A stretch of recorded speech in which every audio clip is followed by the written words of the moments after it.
Selamat datang di channel Bang Yas yang membahas tentang analisis sekitar sepak bola. Terima kasih sudah mampir dan mendengarkan. Indonesia kalah 0-1 dari Vietnam di final Piala AFF U23 2025. Gol tunggal tercipta lewat situasi sepak pojok di menit ke-37. Dan meski secara skor terlihat tipis, pertandingan ini justru memperlihatkan jarak kualitas permainan yang lebar. Bukan soal fisik, bukan pula keberuntungan, tapi soal struktur dan eksekusi. Statistik menunjukkan Indonesia menguasai pertandingan, 68% penguasaan bola, akurasi umpan 86%, dan jumlah tembakan setara dengan Vietnam. Tapi sayangnya penguasaan bola itu tidak efektif. Dari semua peluang yang tercipta, hanya 2 yang benar-benar mengarah ke gawang. Sebaliknya, Vietnam dengan penguasaan yang minim tampil jauh lebih efisien. Mereka bermain praktis, presisi, dan fokus dalam menyelesaikan peluang. Masalah utama Indonesia adalah cara membangun serangan. Alih-alih progresi lewat kombinasi antar lini, tim lebih banyak menggunakan pola bypass, umpan panjang langsung ke belakang garis pertahanan. Strategi ini semestinya efektif bila pemain depan bisa memenangkan second ball. Tapi itu tidak terjadi. Bola-bola panjang dipatahkan dengan mudah, pressing balik Vietnam selalu sukses, dan lini tengah kita gagal mengontrol tempo. Ketika skema itu macet, Indonesia mengalihkan serangan ke sisi kiri. Pemain sayap kita di sektor itu tampil cukup berani, aktif dalam dribble, dan mencoba masuk ke kotak. Tapi dia tidak punya dukungan. Fullback tidak overlap, gelandang tidak melakukan rotasi, striker pun pasif. Hasilnya apa? Semua beban ada di satu pemain. Dan ketika dia dihentikan, serangan langsung terputus. Kelemahan paling mencolok datang dari lini tengah, 2 gelandang sentral yang diturunkan gagal mengatur ritme permainan. Saat ditekan, mereka terlalu cepat mengembalikan bola ke belakang. Tidak ada progresi, tidak ada scanning, dan tidak ada switching play. Ini membuat lawan dengan mudah membaca arah permainan kita karena semua alur diarahkan ke sisi tanpa ancaman dari tengah. Sementara itu, Vietnam menjalankan rencana mereka dengan presisi.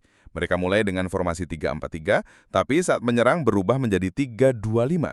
Gelandang mereka bergerak fleksibel. Salah satu pemain depan mereka sering turun ke tengah bantu build up, menciptakan overload di lini tengah dan menarik bek kita keluar dari posisi. Ini membuat pertahanan Indonesia terlihat kaku dan selalu terlambat bereaksi. Gol Vietnam lahir dari situasi yang mereka kuasai sepanjang turnamen, bola mati. Dalam sepak pojok, mereka punya penempatan pemain yang sangat terorganisir. Ada yang bergerak ke near post, ada yang stay di second ball, dan akhirnya tercipta gol lewat sundulan tanpa kawalan ketat. Indonesia kalah dalam duel, kalah dalam pengorganisasian zonal marking, dan kalah antisipasi. Dari sisi individu, performa pemain Indonesia cenderung tidak merata. Hanya 1-2 yang benar-benar berani mengambil resiko, mencoba tusukan atau duel 1-1, sisanya tampil terlalu aman. Striker kita nyaris tidak tersentuh bola. Ia terlihat terisolasi, jarang turun menjemput bola, dan tidak melakukan gerakan tanpa bola untuk membuka ruang. Ia hanya menunggu servis, padahal lawan tidak membiarkan kita membangun dengan tenang. 2 gelandang bertahan juga tampil di bawah ekspektasi. Saat transisi, mereka lambat. Dalam build-up, mereka statis. Seharusnya mereka bisa menjadi penghubung antara bek dan sayap, membuka ruang dengan mobilitas, dan memberikan opsi umpan vertikal. Tapi yang terjadi adalah bola terus bergerak ke belakang atau ke sisi, tidak pernah menembus blok tengah Vietnam. Dari sudut pandang pelatih, sistem yang diterapkan memang terlihat menjanjikan. Ingin membangun permainan dari belakang dengan struktur yang jelas dan pendekatan penguasaan bola. Tapi filosofi ini tidak akan berjalan jika kualitas teknik dasar pemain belum mendukung. Kita melihat banyak situasi di mana pemain tidak mampu menerima bola di bawah tekanan. Tidak cukup cepat memutuskan arah umpan, tidak aktif mencari ruang saat bola belum sampai. Semua ini berujung pada stagnasi. Di level U23 seharusnya kita sudah punya pemain yang bisa berpikir dan bergerak cepat. Tapi di pertandingan ini terlalu banyak yang hanya berdiri menunggu bola.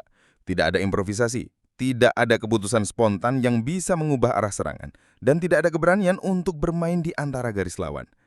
Kita harus bicara soal pembinaan, karena kesalahan di level ini tidak bisa hanya disalahkan ke pelatih atau taktik.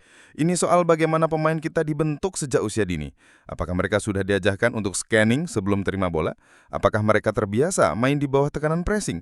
Apakah mereka dilatih untuk berpikir taktis bukan hanya fisik? Tanpa pembenahan mendasar, kontrol bola, keputusan cepat, kerjasama dalam ruang sempit, semua ini berujung pada stagnasi. Vietnam tidak tampil luar biasa secara teknik, tapi mereka disiplin, mereka efisien, mereka tahu kapan menekan, kapan mundur, dan bagaimana mengeksekusi peluang dari momen kecil. Ini hasil dari pembentukan sistem yang kuat yang melibatkan struktur taktik dan kesiapan pemain secara individu. Kekalahan ini menyakitkan tapi juga membuka ruang refleksi. Jika kita serius ingin bersaing, pembenahan harus dimulai dari bawah. Bukan hanya soal formasi, tapi soal cara berpikir pemain, keberanian untuk ambil inisiatif, dan kemampuan teknik yang cukup untuk menjalankan skema di tempo tinggi. Turnamen ini adalah cermin, kita unggul statistik tapi tidak punya dampak. Kita dominan bola tapi tidak punya solusi. Dan selama pembinaan kita tidak menyentuh akar persoalan, kita akan terus kalah bukan karena kita tidak bisa bermain, tapi karena kita tidak siap bermain benar. Kalau kamu setuju, pembenahan timnas harus dimulai dari dasar. Klik like dan tulis pendapatmu di komentar. Siapa pemain yang menurutmu layak dikembangkan lebih jauh dan siapa yang harus introspeksi performa. Terima kasih sudah menonton, sampai jumpa di analisis pertandingan berikutnya.